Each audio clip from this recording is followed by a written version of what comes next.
I knew something was off.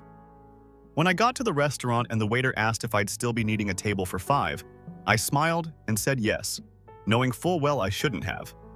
I was raised to believe that family showed up especially for the big moments. But there I was in a corner booth near the window, fiddling with the napkin and checking my phone every 10 seconds like some rookie on a first date.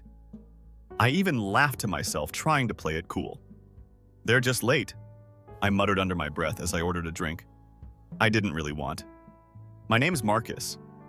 I'm 29, and after nearly 6 years of busting my back in the same mid-sized firm, I finally got the promotion I've been chasing for years.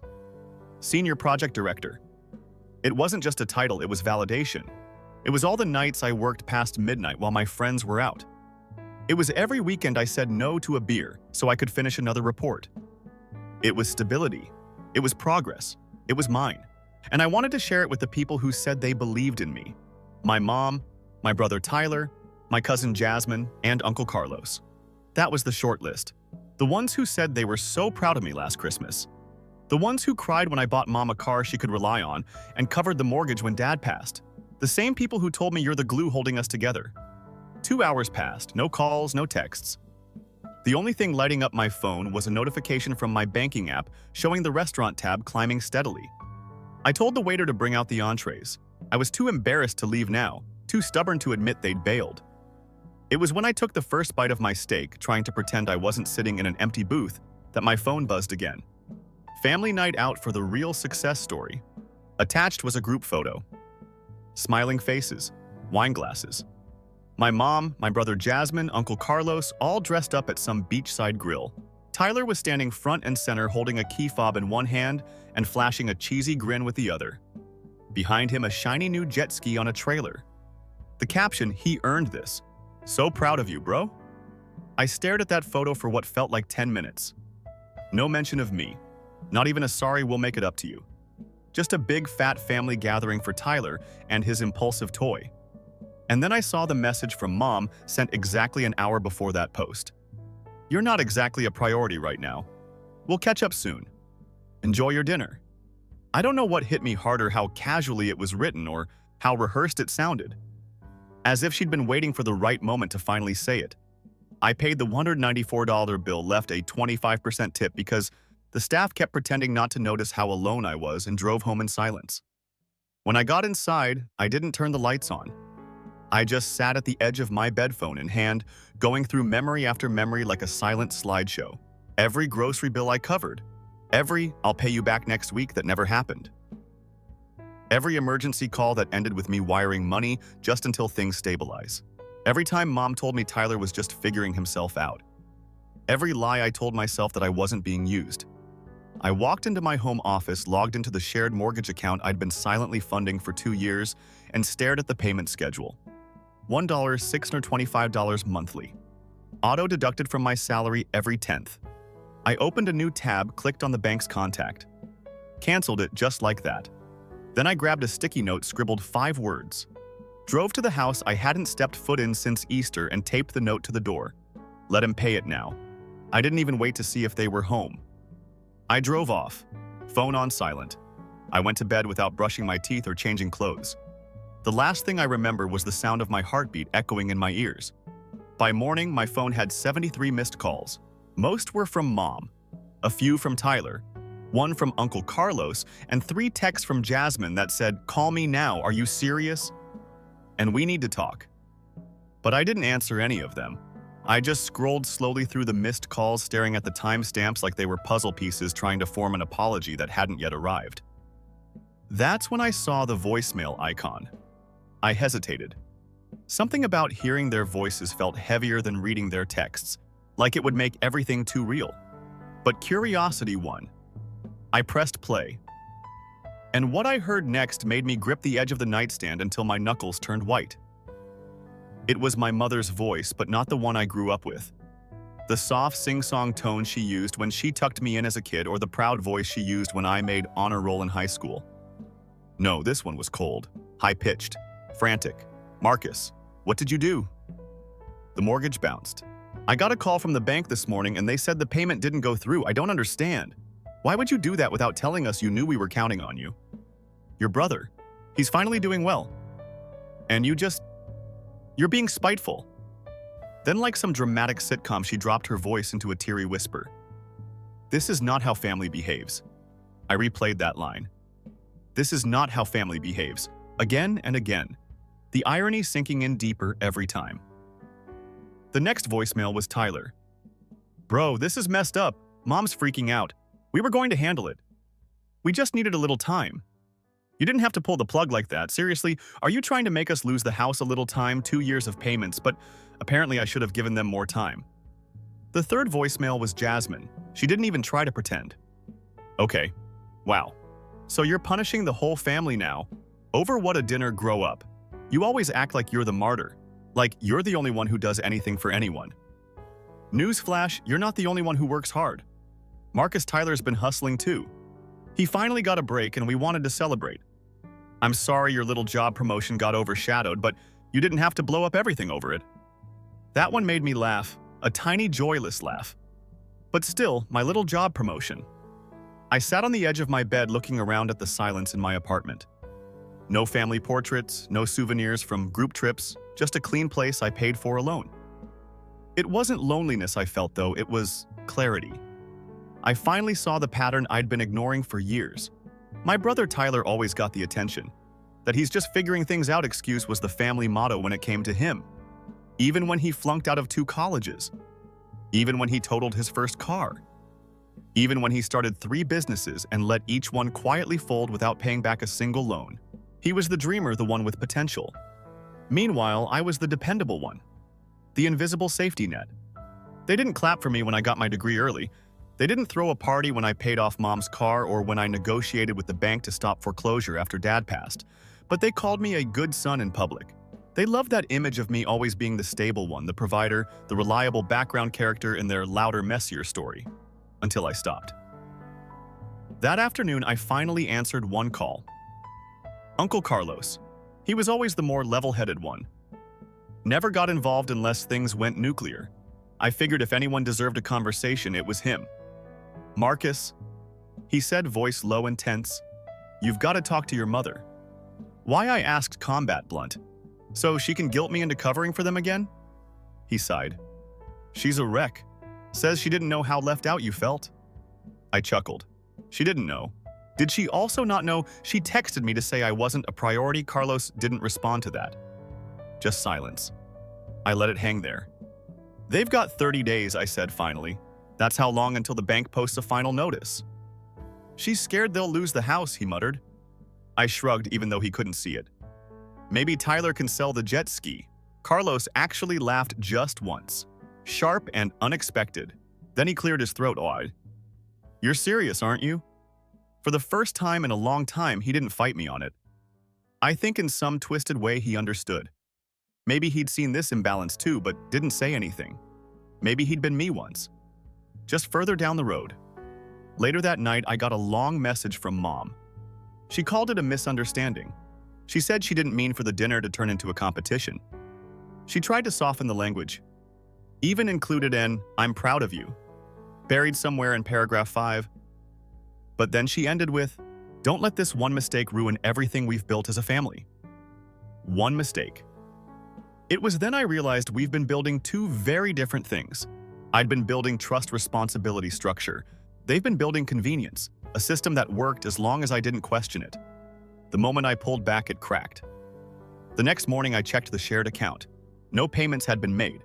No one had even tried. They were waiting for me to cave to be the bigger person.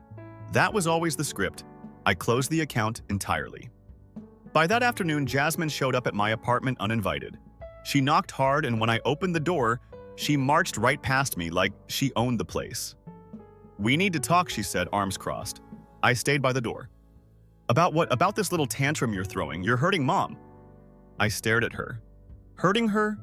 She texted me mid-dinner to tell me I wasn't a priority, while celebrating Tyler, the guy who hasn't paid for a meal in years.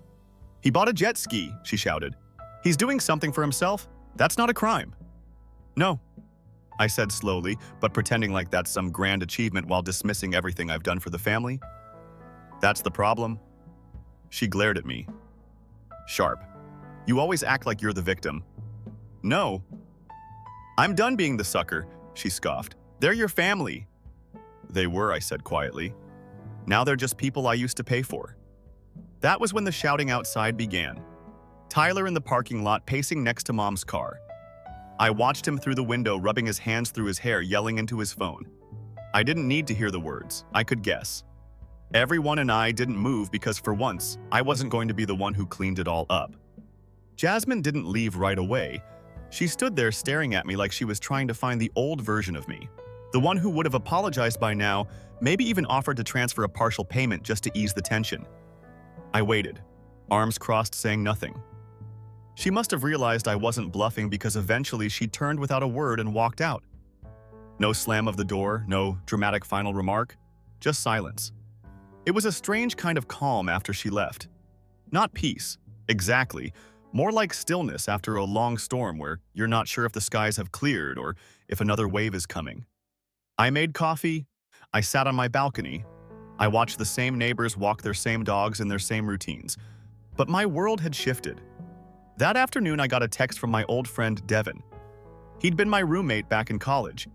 Knew my family dynamic better than most, though he'd only ever seen the tip of the iceberg. Dude, you okay? Your mom just called. My mom said you're having a breakdown. I stared at it for a moment, then sent a short reply. Nah, just finally woke up. He didn't push further, just sent back a thumbs up emoji. And proud of you, man. That hit harder than I expected. Around 6 p.m., my phone buzzed again, this time a FaceTime request from Mom. I didn't answer. A few minutes later, a long wall of text came through. She started soft, tried the warm, guilt-tinged maternal tone. Marcus, sweetheart, please don't let this spiral any further. I know things didn't go the way you hoped, but we were genuinely happy for Tyler. We didn't mean to overshadow you. Can we talk? Please, I'll cook your favorite lasagna. Friday night. Just us. We need to fix this. Then, almost like flipping a switch, the second paragraph turned sharp. But canceling the mortgage was reckless. You put us all in jeopardy. You had no right to make a unilateral decision about the house. Especially when you've been covering it voluntarily. This wasn't your burden to drop. Voluntarily. That word did something to me. As if I'd just happened to drop $39,000 over 2 years. Like it was spare change. I stumbled over on my way to work. No apology, no acknowledgement, just expectation. It reminded me of last Christmas when Tyler had gifted Mom a designer bag, but used my credit card without asking. It's just easier this way, he'd said, laughing like it was a harmless prank. And Mom, she'd said I was overreacting for demanding he return it. It's family, she had whispered, patting my shoulder. You always help, it's just who you are. But maybe it didn't have to be. Later that evening, I was scrolling through emails when a new one popped up. Subject line: notice of payment failure. Final warning. I opened it. It was the official 15-day notice before the mortgage entered default status. I could almost hear the panic setting in across town. I didn't reply. Instead, I pulled up the old spreadsheet I had kept, one I hadn't updated in months. Every wire transfer, every utility payment, every temporary loan that was never repaid. Each row was neatly labeled, color-coded by recipient. It took up 8 full pages, over $67,000 across the past 4 years. I stared at the total. Then I opened a blank document, titled it, What I Owe Myself, and I began writing. It wasn't just a financial reckoning. It was personal, emotional. For every time I was talked over at the dinner table, for every "we'll get you next time" birthday, for every celebration I funded and was excluded from. I didn't realize how heavy the weight had become until I finally set it down. That night I received a video message from Tyler. He was sitting on the couch. He's a mess. Face flushed. Man, what are you doing? He said, voice trembling with fake calm. You're punishing everyone over some dinner. Grow up. Yeah, we messed up. But this. You've got Mom crying every hour. Jasmine's blowing up my phone, and now the bank's calling. He looked away for a second, then added, Just turn the payments back on. We'll talk after. I didn't respond because they didn't want to talk. They wanted to reset the system, patch the hole without addressing the leak. 3 days passed. I went to work like normal. I started jogging again. I cooked actual meals. It was almost comical how much time I suddenly had. I didn't have to check if Tyler's car insurance had renewed or if Mom's electric bill was paid. I didn't have to set calendar reminders for Jasmine's rent. And every morning, I watched the group chat grow more chaotic. Jasmine had renamed it to emergency. Marcus, please respond. Then mortgage crisis, then family unity chat. Broken heart emoji. I muted it. I only opened it once just to read a message from Uncle Carlos. I warned them this would happen. You were never the weak one. You were just too generous. That message I saved because it was the first time someone in that family said it out loud. The turning point came on the 7th day. Mom showed up at my door, but not alone. She brought Tyler. And Tyler brought the jet ski on a trailer parked right in front of my apartment like a peace offering, wrapped in idiocy. She knocked once. Then again, I didn't answer. She called out, "Marcus, sweetheart, please just let us explain." I watched from the peephole. Tyler was pacing, holding a paper in his hand. From what I could see, it looked like a bank notice. Mom stepped back, looked directly at the door. "I know you're in there," she said softly. "You're proving your point."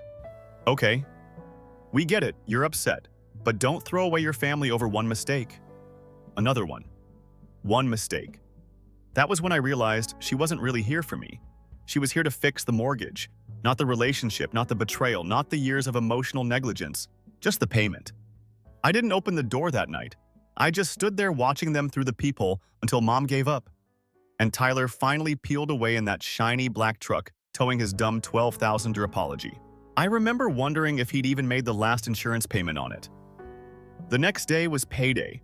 For the first time in years, my account didn't show a giant deduction to cover a house I didn't live in. My paycheck felt heavier, like it meant something now, like it was mine. I stared at the total for a long time, trying to remember the last time I had looked at my own bank balance and smiled. But the peace didn't last long. By noon, I got a call from the bank's collections department. The house. My mother's house was officially 2 payments behind, and because of the type of mortgage, the default process had already started. I wasn't liable, of course. I'd removed my name years ago after covering enough temporary payments to realize I was being roped into more than I ever agreed to. But that didn't stop the bank from trying. "I'm not the responsible party," I told the woman calmly. "You'll want to contact the homeowner directly." There was a pause. Then the woman said something that stuck with me. She said, "You'd handle it." Said, "You've always handled it." That's when I realized Mom hadn't told them I stopped paying. She hadn't called the bank herself. She just waited, expected, assumed that the safety net she'd wrapped herself in wouldn't dare walk away until it did. That evening, I got the knock again. This time, Mom was alone. No Tyler, no trailer. Just her in a tote bag. "Marcus," she said when I opened the door. "Please, we need to talk." I didn't say anything. I just stepped aside and let her in. She walked like she was entering a stranger's house, looking around eyes wide like she was expecting to find photos of herself still on my walls. There weren't any. I motioned for her to sit. She didn't. She stood by the window and looked out, then turned to face me. "We're going to lose the house." I nodded. I figured. "You can stop this," she said, voice cracking. "You can call the bank and—" "No," I interrupted. "Come final." She blinked. What I said, "No, I'm not calling the bank, I'm not making any payments, I'm done." Her jaw tightened. "This isn't just about money, Marcus. It's about family." I almost laughed. "Mom, the night of my promotion dinner, you texted me to say I wasn't a priority. Then you threw a party for Tyler because he bought a jet ski. You call that family, I call it a joke." She flinched. "It wasn't meant to hurt you, but it did. And you didn't care until the bills stopped getting paid." Silence stretched between us. She lowered herself slowly into the chair like she was settling into the weight of it all. "I didn't realize how much you were covering," she said softly. "That's the problem," I replied. "You never wanted to realize it." She shook her head, voice barely above a whisper. "Tyler's not like you. He needs more help." "No, Mom," I said firmly. "He needs consequences." She looked up at me, eyes glassy. "He's your brother.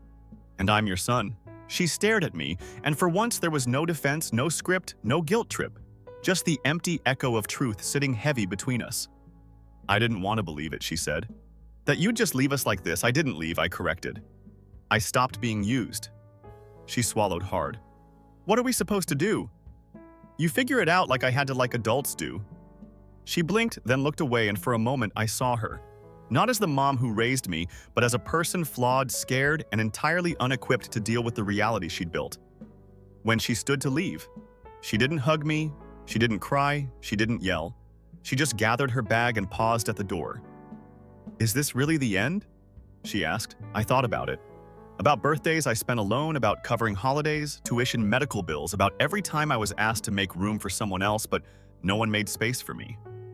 "It's the end of me pretending this was love," I said quietly. She nodded, didn't argue, just opened the door and stepped out. And that should have been the end, but it wasn't. Because 10 days later, Tyler showed up, not at my door at my work. I was mid-meeting when my phone buzzed with a text from the receptionist. "There's a man in the lobby asking for you, says it's urgent, Tyler." My stomach dropped. I excused myself and headed down. There he was, sitting in a chair, tapping his foot, wearing sunglasses indoors like some kind of failed celebrity.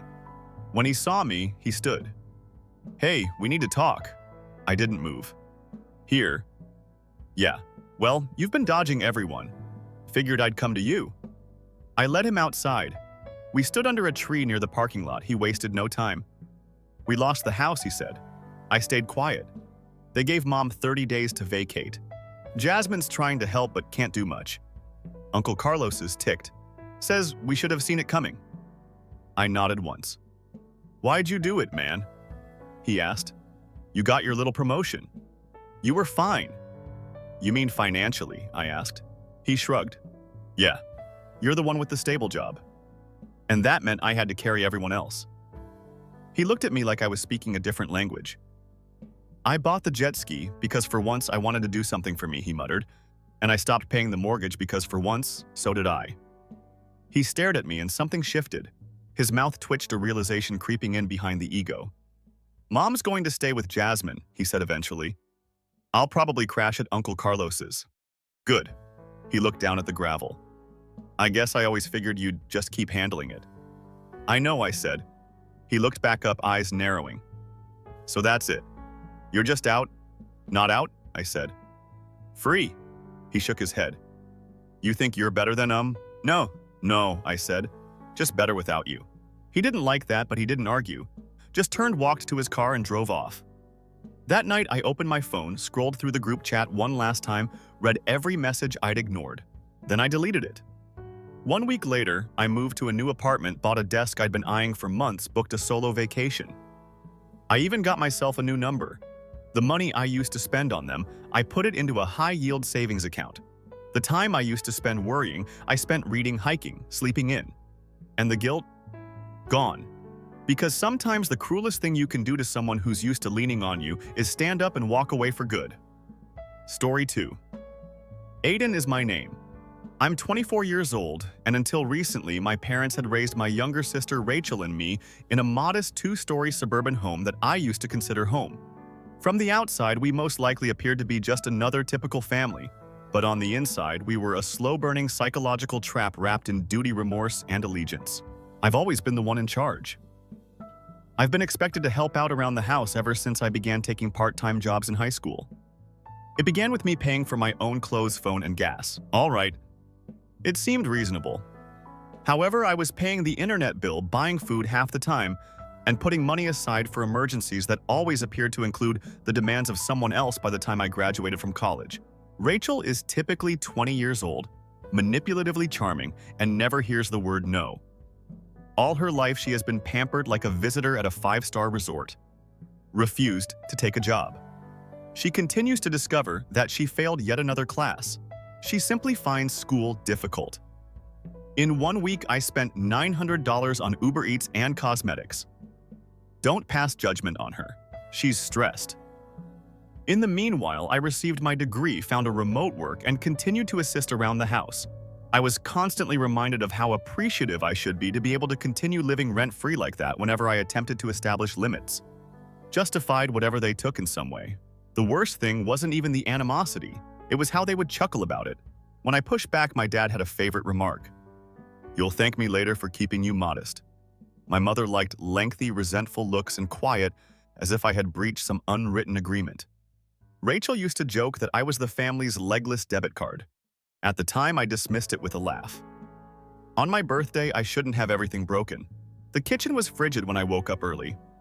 Not a single embellishment, not a card, not even an SMS wishing me a happy birthday. I didn't have high expectations, just some alone time and perhaps a reprieve from the passive-aggressive guilt tripping. I brewed coffee. I sat down at my workstation to go through a text from Dad and check my emails. No emoji, no greeting. You just sold your laptop. A new phone is necessary for your sister. Thank us for feeding you. I gazed at the display. Go over it again and again. My chest grew chilly. I wasn't the only one with the laptop. I worked that way. I worked remotely. I couldn't accomplish anything without it. They were aware of that. The second text message then appeared. Additionally, by Friday, you will pay her $6,000 in tuition. As I read it, my hands trembled. There was no request. It was a directive. No justification. No embarrassment. As if it were a given. Last semester, Rachel failed one course and dropped 3 others. She was no longer even enrolled full-time. Simply floating. Despite struggling to support myself, I was nevertheless expected to pay for her academic vacation. I answered in 2 words. Not a chance. Dad answered right away. Then leave us. You're disconnected. No shouting, no threatening, only those words are referred to as final. I refrained from arguing. I refrained from crying. I just woke up, made my way to my room and packed. I had already paid for much of it myself. My work files, my outfits, my backup hard disk. I didn't bid them farewell. The door wasn't even slammed by me. I just left in silence as if I had been late for a meeting. However, not before leaving something on the table in the dining room. I set down a well-structured folder. A dozen printed documents including account statements, receipts, and evidence of all the payments I had made over the previous 3 years were within. Grocery shopping, streaming services, cell phone plans, and a joint auto insurance policy with Rachel named as a driver. I also included a copy of the email I wrote my dad last year when I gave him a $3,000 loan to assist pay off his mortgage. He never reimbursed it. There was a little note, just a few words on top of the folder. I carefully and gently penned them till I thought the pen may break. You want my departure? You got it. Everything else follows suit. After that, I left. My phone glowed like a fireworks display the next morning. I received missed calls, texts, and even a voicemail from an unfamiliar number. Rachel is most likely using someone else's phone. I read the messages, but I didn't respond to any of them. Yes, I did read all of them. Rachel is in a panic. None of the applications work on her new phone. She was unaware that I was the family plan's principal account holder. A balance, dues, and a hold on her registration are displayed on her college site. Her automated payment from my account apparently failed. I'm sorry. My mother yelling, literally.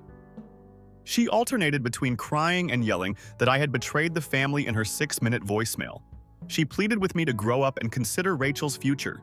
This comes from the lady who once informed me that because I didn't wear a tie, my job wasn't actually work. And my father. He's testing everyone you know. I once provided him the emergency contact information and he used it to call my supervisor. Pretending to be worried about my mental health, I left a voicemail. I received it from my employer with a 1-word caption. Oh no. He attempted to contact my pals and even messaged my former college girlfriend to inquire about my plans to stay with her. He's thrashing. They are still unsure of the entire degree of the house's crumbling. Not even the last thread I pulled has been touched. They haven't yet, but they will shortly. That first night, I stayed at a peaceful Airbnb that I had secretly reserved using last-minute savings. It was a little loft on the outskirts of town with just 1 bedroom. Nothing special, just a clean, quiet place with reliable Wi-Fi and no critical eyes staring at me throughout supper. For the first time in years, it was like inhaling fresh air. No sarcastic comments, no guilt-tripping looks. It's just me, the quiet hum of silence, and my phone on silent. I went over everything in the evening. Account subscriptions and shared plans were still under my control. Really, it was almost comical. How much I could still get. My father used to boast that since it was his roof, he set the rules. However, like other control freaks from the past, he had no idea how digital infrastructure operated. All of this was built up by myself. Utilities, cloud storage, shared banking, and Wi-Fi. I had subtly developed into the household's skeleton over the years, the quiet operator who kept things going while others took it for granted. That night, I didn't accomplish anything particularly noteworthy. I simply waited. Give them time to stew. Rachel texted me the next morning. What is this, Aiden? Why am I unable to access my student account? Where is the money for tuition? No salutation, no expression of regret. Just that entitled, strident tone I'd heard all my life. You'll fix this, remarked another father. You're better. No, I wouldn't. Not now. I plucked the final string at that point. I signed into the family cloud account that was shared.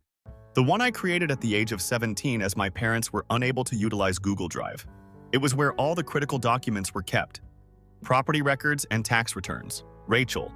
Mom's health insurance information and school files. They have just thrown everything into it throughout the years. Never second guess yourself. Since I'm not mean, I backed up a copy for myself.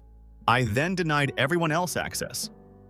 After Dad's credit score dropped too low to be eligible for a limit increase, they added me to our joint credit account, which I then accessed. They were using it even though I wasn't. I formally requested that my name be removed, citing unauthorized charges, and paid off the remaining amount from my portion of the savings. The account would be frozen until the investigation was concluded. Not having a leg to stand on was not a concern of mine. I then gave the bank a call. Dad wanted someone tech-savvy to manage the account, so I set up the online banking system. His credentials were never updated. He gave me complete admin access out of trust. He ought not to have. I froze the shared debit card, removed myself as a secondary holder on the savings account, and filed a fraud inquiry regarding the sale of my laptop. Because sure enough, I located the buyer's confirmation, the listing, and even the receipt that Dad sent to himself. Selling a work device that wasn't his was a classic error. It goes beyond simple theft. It's against the law. I sent one group message after that. Easy, chilly, factual. You made it apparent that I wasn't related. I formally announced it. Please don't get in touch with me again unless you have legal counsel. Immediately at 10:37 a.m., the fallout started. The financial office of the school called me, someone who attempted to bypass Rachel's payment block by calling me and posing as me. Despite her professionalism, the woman on the other end was obviously shaken. She flagged the account for additional ID verification after I calmly explained the circumstances. Until she paid off the balance on her own, Rachel would not be enrolling anywhere. My mother texted me at 12:04 p.m. Give me a call, please. This is something we can resolve. We still consider you our son. 12:07 p.m. One more. We are related. Aiden. This is going too far. You're behaving like a child at 12:15 p.m. We're going to the police, so come home now. And my favorite one from Dad so far at 12:32 p.m. You were always ungrateful and I knew it. You have abandoned your ancestry. After you've ruined all your relationships, don't try to rebuild them. I didn't respond. Rather, I went for a walk to decompress, and I felt light for the first time in years. Not pleased. That's right. Free, but not yet. Like the unseen burden I had been bearing for so long, at last the burden of obligation had been lifted. It's peculiar. You know, I believed for years that I would become the villain if I left, that I would be considered cruel if I put myself before my family. Now, however, I see it now as it truly was. Living. No son was raised by them. A resource was raised, and they severed the cord when I was no longer needed. They didn't anticipate that I would follow suit. And now, their walking wallet is no longer the only thing they've lost. The one person who ever kept things together is no longer with them. However, what, they don't yet know. The envelope I left behind is what's sitting in a drawer back home like a ticking clock. Under that folder, carefully tucked, there's a letter inside. Rachel will read it shortly. One that will alter everything. I didn't leave a very noteworthy envelope. It didn't cry out for notice. It actually appeared to be very normal. It was a simple white letter sealed and neatly written to Rachel using basic penmanship. The storm, however, started indoors. It was not a note of retaliation. I refrained from venting. I didn't make fun of her. It was simply too simple. And to be honest, I wanted her to feel it beneath me. Not the pain that comes from swearing or slurs. The sort that days later reverberates in the quiet when you discover the ATM just stole your card, when no one is messaging you back, and when the Wi-Fi is turned off. A printout of all the tuition payments I had paid for daughter over the previous 2 years was inside the envelope, which hurt. In her own messages, which I had kept, she vowed to reimburse me or take it seriously this semester, and I had noted the date on each dollar and receipt next to it. There was a copy of her academic transcript behind it. She was failing miserably. 5 withdrawals, 3 incompletes. Digital media and society received 2 failing grades and 1 single C. It wasn't condemnation, it was fact. And without me filling in the gaps, she was going to have to confront it. I wrote on the last page, "You were constantly promising to step up when the moment was right. The moment arrived, it departed, and it will not return. I will no longer do this. Do you wish for a future constructed?" The free ride is finished. It wasn't signed by me. I didn't have to. Called it. She would be aware. She texted me only one phrase later that day. "Why not? Why wouldn't you? Everything was damaged by you." Only that one word. Brief, uncooked, exposed, and I paused for a second because, well, we're related. We watched cartoons on Saturday mornings and shared bunk beds. I did hold her hand once. She visited the dentist for the first time. When I was sick in 5th grade, she made me cards. Good times were had. That is the complexity of this type of treachery, since things weren't always this way. However, with time, where there should have been thankfulness, entitlement emerged, and what had once felt like family became to seem like servitude. She wasn't asking why, so I didn't answer. She never saw it coming. Therefore, she was wondering why after giving it some thought. That says it all. However, Rachel wasn't the only one who had to cope with the fallout. I received a call at around 3 p.m. from Jeremy, a buddy from high school. My dad apparently phoned him to see if he could help me make sense of things. I hung up after 30 seconds, Jeremy added. "He told me, dude, that your father thought you were psychologically disturbed since you left." What is that? I had not laughed that hard in weeks. My phone called once more that evening. An unidentified number. I choose to disregard it. A voicemail came up a minute later. Mom was the one. Her voice was breaking, with the controlled rage of someone who had just lost her lifeline and had no idea how to get it back, not with sorrow. "We must speak. Aiden, you're being mean. You're punishing your family because you believe you're superior to us, yet you claim this makes a point. Your sister is inconsolable. All day your father has not eaten. I hope all is well with you." I keep the voicemail.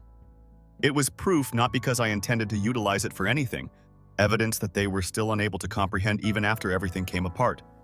They have no apologies for their actions. They apologized for losing control. I looked at my bank account. The automatic tuition withdrawals have been effectively stopped. There was a lock on the cloud storage. Password change alerts were now shown next to each shared subscription individually. It felt amazing to remove the unseen ropes that had been around me for years. I still felt a pull, though. You see, it wasn't just about computers, phones, or money. It had nothing to do with my work or the tuition. Value was at issue, about how individuals behave toward those they believed to be theirs. I kept giving until all that was left of me was a Wi-Fi wallet, and I became expendable the moment I resisted. The true treachery was that. The understanding that love in that home had always been conditional, not the pilfered laptop, not the conceited sister. Furthermore, I just hadn't read the tiny print. The amusing thing is that I believe they still assume that will return.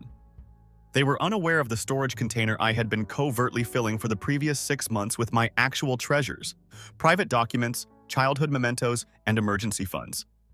They were unaware that I had been getting ready for this. They were unaware of the lawyer I also chatted with last week, or the paperwork for power of attorney. Years ago, while I was handling the home expenses and Dad was recuperating from surgery, I had them sign. Let's just say they granted me more control than they thought, even if I hadn't utilized it yet, and now that I'm gone, I'm looking over everything again. Since right now. It's my turn now, and they still don't know what's going to happen. 3 more days passed. I wanted to see what they would do after the shock subsided. The fury subsided, and the reality of independence true. Independence set in. Not because I was hesitant or because I wanted to be cruel. I wanted to know whether there was even the slightest trace of regret, a single indication that they realized what they had done hidden behind the ego and entitlement. It wasn't. My dad's last text message to me clinched the deal. Because of some foolish money, you're punishing your family? A man who ignores his blood is what sort of man? We looked after you throughout your entire life. How do you pay us back? This is something you'll regret. Feeling sorry. No. I sensed something more like to clarity. My eyesight seemed to have been peeled off like a film, and I was at last recognizing the true selves of the folks I grew up with. Not as the guardians I had thought them to be, but as emotional leeches who had taken solace in my silent obedience. I had finished waiting, so I gave my lawyer a call. Look at the docs for power of attorney. I utilized them sensibly, always. Dad was unable to handle his own affairs after undergoing heart surgery 4 years ago. I negotiated his health insurance, paid his mortgage on schedule, and even fought a hospital billing issue to save him thousands of dollars. I never do something self-serving with such authority. However, they signed it permanently, and Dad never took it back. Most likely forgot he signed it at all.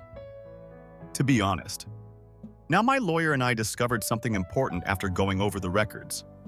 I still had little control over a few of their assets, such as a savings account. They kept only for Rachel's future education fund, which I had made a sizable contribution to since my father persuaded me it was for the family, and which I could verify with email logs and bank transfers. With the assistance of my lawyer, I had partially funded. I filed a request to recover my portion of that account, which was somewhat less than $8,000. It wasn't a theft. I was well within my rights under the original arrangement, and the paperwork were legitimate. Furthermore, I didn't even touch their portion. I just asserted what I had contributed and what was mine. Nearly half of the balance was depleted. I anticipated indignation. I anticipated mayhem. What followed caught me off guard. At my new flat, Rachel arrived. I had relocated to a modest yet comfortable apartment on the other side of town, a fresh start free of any residual effects of duty. Rachel usually managed to figure things out when it was convenient for her, but I never gave them the address. As if her life depended on it, she pounded on the door. Upon opening it, I remained silent. I simply gazed at her. She appeared worn out, almost empty. Her hair was in an untidy bun, her mascara was smeared, and the pricey purse she used to show off like a trophy was gone.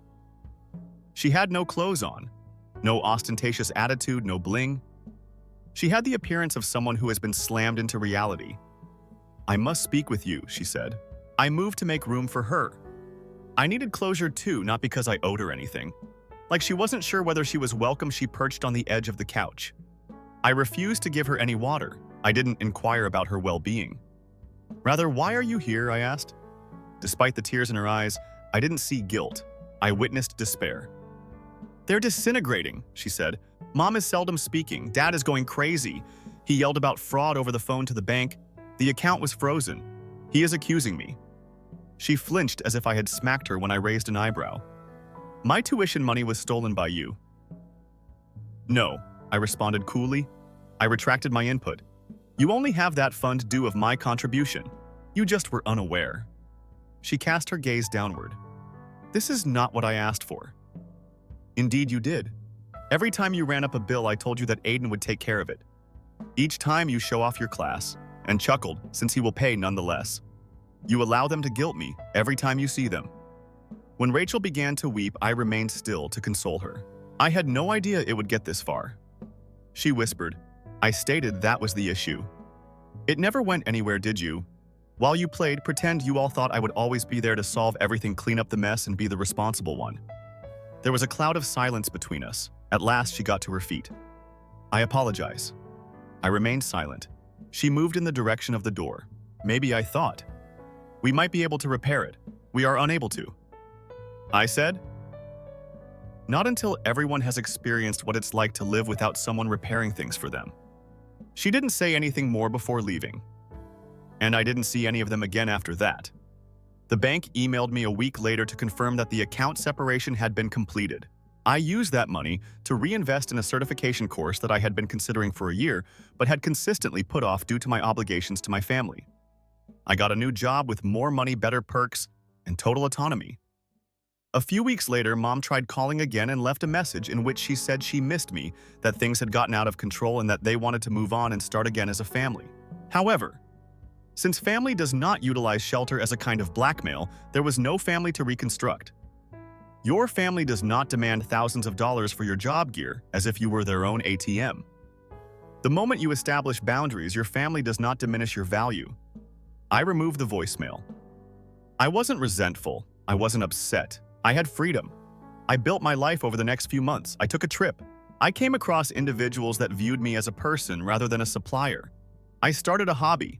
For the first time, I gave up trekking, cooking, and photography years ago. I began leading a life free of limitations. What more do they require, or how can I maintain harmony? I stumbled into an old picture of Rachel and myself one day. Halloween of 2007. She had on a princess costume. I stood in front of the porch holding her hand, dressed like a knight. I grinned. I still adore her in that form. The younger sister who admired me, the one who had not yet discovered that stealing someone's affection was simpler than gaining it. However, we are no longer living in 2007. Today, we live. And now, the family debit card isn't me. Someone else's life tale does not include me as a supporting player. At last, I am my own person. Story 3. My name is Marcus and I'm 31. And presumably my family's official financial contingency plan. I work for a mid-sized IT company in cybersecurity. Although it's not glamorous, the money is good. Particularly this year. I recently managed a successful ransomware mitigation and received a $15,000 end-of-quarter bonus. I've been considering using some of it to finally travel to Kyoto, a place I've wanted to visit for years. That or perhaps replacing my automobile, which has a strange clunk whenever I go into reverse. However, I hadn't yet used the bonus. Like a self-promise, it was just quietly resting in my savings. Then my mother texted me. Tonight we're having dinner at Aunt Brenda's. Just something informal. Don, a good outfit. Informal. Additionally, Brenda often defines casual as using plastic tablecloths and maybe a Spotify playlist, assuming someone doesn't forget to bring a speaker. I didn't have high expectations. Around 6:45, I pulled up. There were many people on the street. There was bass throbbing loud enough to vibrate my dashboard and cars lined both curbs. I briefly believed that there could be a block party, but I was completely halted as I approached Brenda's driveway and saw the balloon arch. A surprise baby shower. Glistening gold lettering yelled from a gigantic banner. I blinked. Already there were people dancing and clutching red cups that I hardly recognized. Throwback songs from early 2003 were being played by a DJ. The weight of prepared food made folding tables moan. At least 90 persons must have been present. A few of them were my brother's co-workers. Some of them came from my mother's church. A beautifully built picture wall with the hashtag Baby Mikey coming soon at its center was even the backdrop for Instagram influencers shooting photos. Mikey Baby, the unborn son of my brother Brian. I went inside to see if someone could tell me what was going on. At last I caught a glimpse of my mother standing like a suburban queen next to the buffet table. She gave me the impression that I was the last person to arrive to my own surprise celebration. "You're there." With a broad smile, she muttered something else. "Have you brought a present?" I responded. I assumed this was just a casual dinner. She sighed dramatically. "Technically it is, but with a little more affection." I didn't chuckle. From where did all of this originate? I pointed to the banner with my brother's face photoshopped onto a cartoon baby, the DJ, the catered food, and the bespoke party goodies when I asked. "Oh," she continued, "don't be so dramatic, Marcus," as if I were inquiring as to why the sky was blue. "It's for the family. You wouldn't want the first major celebration for your young nephew to be a letdown, would you?" She stated it in a way that made my skin crawl. I took a step back and looked at my phone. Launch the My Banking app. And there it was. $10, $200 is gone. In the previous 4 days, there have been several trades. Event planning service for catering. A balloon. Business. Location. Make a deposit. This was at Brenda's home DJ rental, so I'm very certain it was against the law. My card was even charged a $400 influence or partnership fee. My own savings card. My face became icy. Except for turning back to my mother, I never allowed anyone else access to that account. My bonus was utilized by you. She didn't dispute it, didn't recoil, just gave me the impression that I was being irrational. "It's for the family." As though it clarified everything she repeated. "Don't pretend that you can't afford it either. In any case, you never do anything with your money." I looked at her and my brother across the room as he made a toast while holding a mimosa, acting like a superstar at the cake, which was shaped like a baby bottle and had the words, "Thank you, Uncle Marcus," written in blue icing. I also felt depleted. All of the hours I put in the overtime, the strain, the stress, and the headaches. I was expected to get the bonus, a prize. After a hard slog, a breath of fresh air, and they treated me as if I were a walking cash cow. Not even with consent. Only a guess. Entitlement. I said nothing at all. I didn't say goodbye or touch the food as I left the party. I spent a whole minute staring at my laptop when I arrived home before I started typing. For each transaction, I submitted a fraud complaint. I deleted all allowed users, reset all passwords, and frozen all attached cards. In order to help her feel involved, I had once listed Mom as an emergency contact.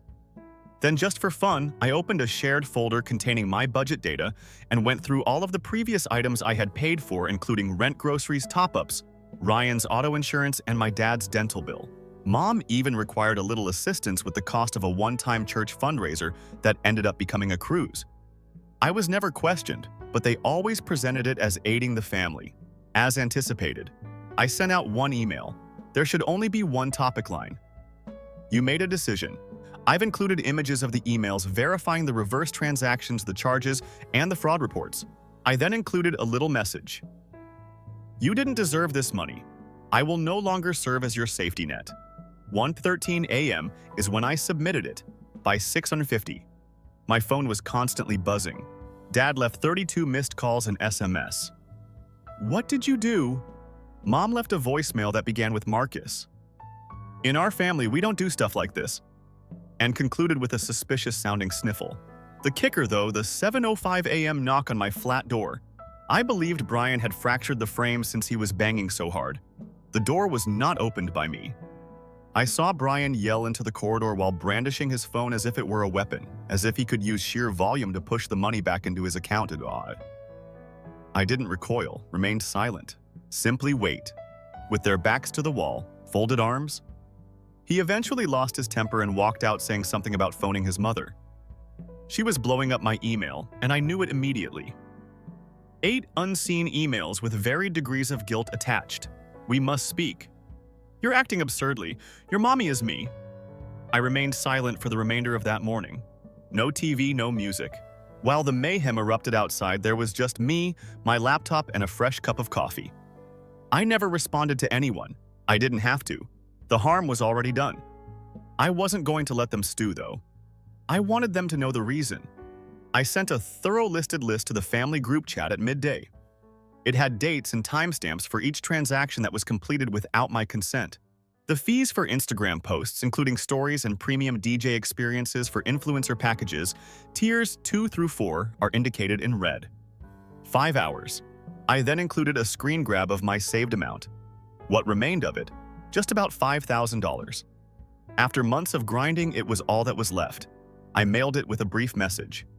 You have a misunderstanding of who I am if you believe that this is appropriate conduct. This isn't a dialogue. It's the end. Within an hour, 3 members departed the group chat. Brian didn't. He continued to leave voicemails, each one more pitiful than the one before. The first was upset. The second was replete with justifications. The third? My favorite was the one. Man, hurry up. I didn't even think about it. You'll be okay with it, Mom said. I believed you would be pleased. You are aware of your assistance. You're always helpful. That's how you put it. You're always helpful. As though that was the norm. As though I had voluntarily accepted that position rather than having it imposed upon me. Year after year. Until I ceased to doubt it. And at that instant, I came to a realization. The money wasn't the only factor. It has to do with expectations, how others perceived me. Not like Marcus. Not in the role of a brother, not even as a son. Just a legless debit card. The texts continued. Mom made 15 calls that evening. Dad then made an attempt. Aunt Brenda came next. Even though I didn't respond to any of them, the guilt-tripping voicemails kept coming in. This is your family, Marcus. Don't disregard us because of money. You're making us seem foolish. What will people believe? The baby shower for your nephew is ruined? Destroyed. Are you unable to let it go? Give it up. As if they hadn't taken anything from me. As if I were the one who went overboard. However, they were unprepared for the following step. I wasn't finished with their larceny after all. I had had enough of being their helper. I entered full audit mode the next day. I initiated all authorized payments and joint accounts. For years, I've been quietly lurking in the background.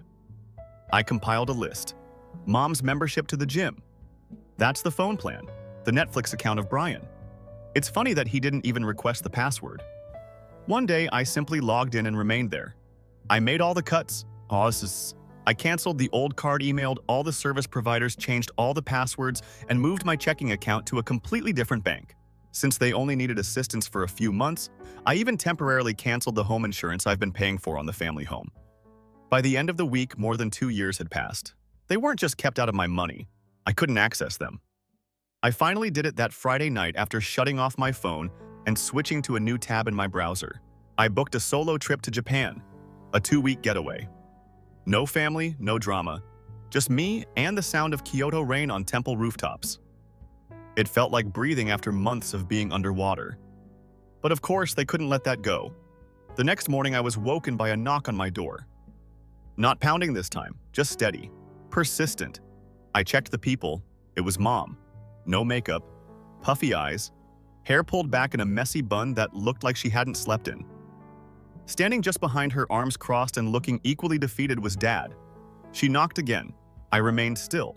I didn't say a word, but she started talking anyway, voice trembling like she thought maybe I was right behind the door. Maybe hoping guilt alone would pull the lock open. "Marcus, we didn't mean to hurt you, we just thought it was for family. And we thought you'd understand. You always do."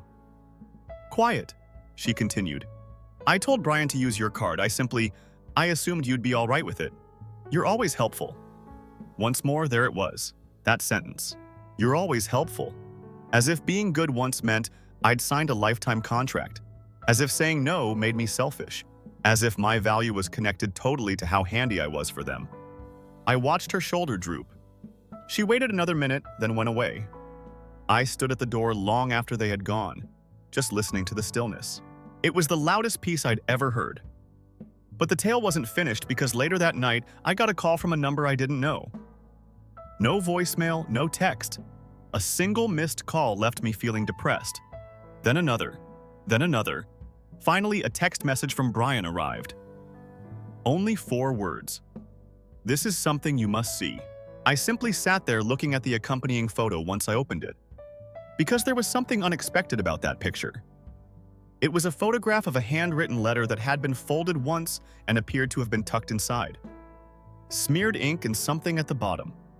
Was Marcus my name and the handwriting of my mother? However, I wasn't the recipient of the letter. It was about me. I panned in. If he ever learns, we'll just claim ignorance. He doesn't ever inquire, he merely makes things right. Marcus does just that. I felt sick to my stomach. I read the remainder of the message by scrolling down. Mom had written it while pacing, and it was scribbled in that same familiar chaotic hurry. Some areas of the ink were blotchy, as if she had applied too much pressure. A few lines were crossed out. Some were highlighted twice. "I've already spent the money, but Brian feels we should let him know the baby shower was a surprise." I assured the planner everything was all right. The typefaces were with us. That bonus went to Marcus. "I'm not inquiring. Never again. He will pardon me. He always does. Besides, if we're family, it's hardly quite theft, is it?" I spent a lot of time looking at the text. I initially assumed it had to be a prank or a hoax. However, I knew the stationery. Mom's strange notepads with flowery prints. She bought a lot of them from those catalog mailers who still believe it's 1996. When I was growing up, she used them to leave messages for the landscaper and the housekeeper. She owned them. Additionally, that handwriting was unquestionably hers. Then another communication came from Brian. When I was attempting to access Mom's old phone, I discovered it on her desk. She is unaware that I witnessed it. I didn't respond. I was unable to. Nothing I could type seemed sufficient, even if my fingers were hovering over the computer. Nor betrayal, nor rage. Not even incredulity. Because I believe that a part of me has always been aware of how they treated me. It was more than just ignorance. It was planned and premeditated, like if I were a piece of chess. They were on the board long enough to make the appropriate sacrifice. This letter was evidence, not a miscommunication, not an error, a decision. They made the decision to steal my money behind my back. They were forced to. Worse, they thought I would always pardon them. Always. I hung up the phone, went to the kitchen on foot. I can't even recall pouring the water in the glass. All I can recall is my hands trembling. Not precisely with anger, the ghost of something colder maybe, something definitive. Once more, I opened my laptop. I had previously denied them entry. They were previously barred from my funds. Now, however, I had to prevent them from me now. I opened my email and began typing steadily. With the same clarity but with caution. At work, I utilize it while creating incident reports. Just facts, no feelings. The heading. One last thing. Email's body. My money wasn't merely spent by you. You betrayed my confidence. It was your plan. You wrote about it. You concluded that I was too predictable to resist. Even if you were only attempting to assist the family, I don't care. I am also a member of this family. Furthermore, I shall never longer make compromises for the comfort of others. I'm not being mean here. I'm being done with this. Use a lawyer if you make contact again. Marcus. I sent it. I then banned all but one phone, archived all the voicemails, and erased the group chat thread. Bryant's. Even though he was screwed up, he had sent the letter, so I was hesitant. Perhaps out of self-preservation or shame. Perhaps because he was afraid. The next person to be cut was him. He broke the illusion for whatever reason, and he provided me with the one unexpected gift from my family. Evidence. But a fresh message from Brian appeared as I sat back down on the couch, still holding my phone. It has nothing to do with the letter. It was a screen grab. The evening following the baby shower, Mom wrote an email. Emergency subject line, Marcus may discover the body. My jaw actually tightened at that point.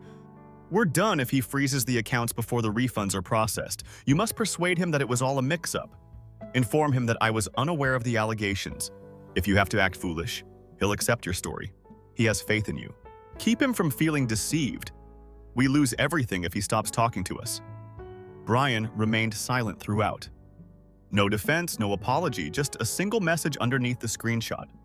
I had no idea she had emailed this. I just discovered it. Do what has to be done. As I gazed at the TV, I suddenly became aware of something.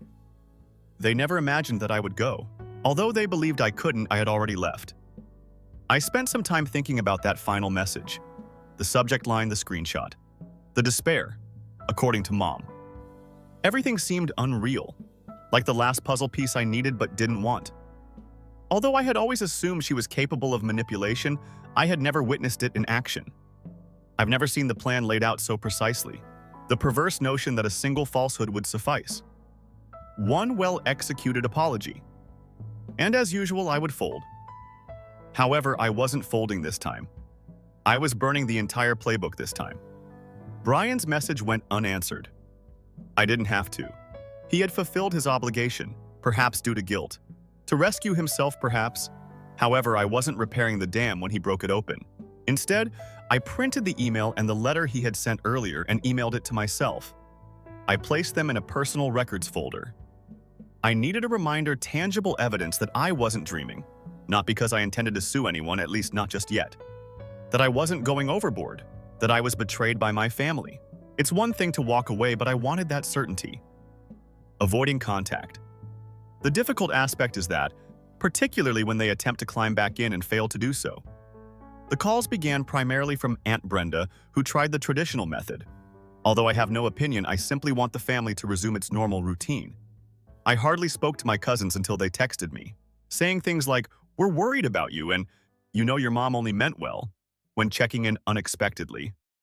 The worst, though. A week later, the envelope arrived. No address for return. Mom's handwriting just has my name. There was a 4-page letter inside. It was a meandering muddle for the first 2 pages. Half emotional blackmail, half apology. She talked about how difficult it was to raise 2 sons on a limited budget, how I was always the quiet one and the one who could be counted on, and how she didn't intend for things to get out of hand and only wanted to make the baby shower memorable. The phrase, "I stole from you," was never used by her. She never acknowledged lying. She constantly expressing her disappointment that I had allowed money to separate us. But it was sealed on page 3. Marcus, we had no other option. You have a lot. Brian has also always had difficulties. I just reasoned that who would take care of this for him if we didn't? The phrase. There was nothing we could do. For days it kept repeating in my head, as though having more guys was a general law. I felt that I owed them, that I had to make up for Brian's errors, his indolence, and his conceit, that my success was only a means to their end, that I wasn't entitled to keep what I had achieved and that I didn't deserve it. Her signature appeared at the bottom of page 4, which was blank, as though she felt it was sufficient to end the book. I didn't reply in writing. A few days later, I tore up the letter. I scheduled a session with a therapist. The first session was over Zoom. The second was face-to-face. By the third, I was talking things that I had been holding within for years without even realizing it. How I was supposed to be the quiet person, the fixer, and the peacemaker. How Brian may be treated like a king or queen while failing uphill throughout his life. Even though I was the family's ATM in pants, my family somehow obscured, hijacked, or ignored every significant event in my adult life. It was my first promotion, my new flat, even when I was featured in a trade publication. "Oh, that's great," Mom used to say. Then began a 15-minute tirade about Brian's ex-girlfriend's attempts to prevent him from visiting his dog. I believe my family never viewed me as a person, and I voiced it out loud for the first time during that therapy session. Not even a twitch from the therapist. "That sounds really painful," she replied, just nodding. It was, but it also felt like a weight being lifted off my chest that I had been carrying since I was a youngster, although I was unaware of it. Within the next weeks, I began taking back aspects of my life. 3 weeks after I formally reported the scam to my bank, the entire $10, $200 was credited back to my account. Just in case, I also put up identity theft monitoring. I made sure all accounts were terminated or completely transferred by getting in touch with each service I had been handling for my parents. Even a new phone number was given to me. Although tiresome, it was worthwhile. At first, the silence that ensued seemed odd. I kept anticipating a call, a letter, or a knock on the door, but none of these things materialized. After a while, the stillness enveloped them like a cozy blanket. Not a lack. Calm. I got a camera, started going out more, and took up photography again, something I hadn't done since college. I stopped looking through my previous group chats and stopped waiting for guilt to catch up with me. It didn't, or I didn't respond if it did. And I spent 2 whole weeks by myself before the trip to Kyoto eventually arrived.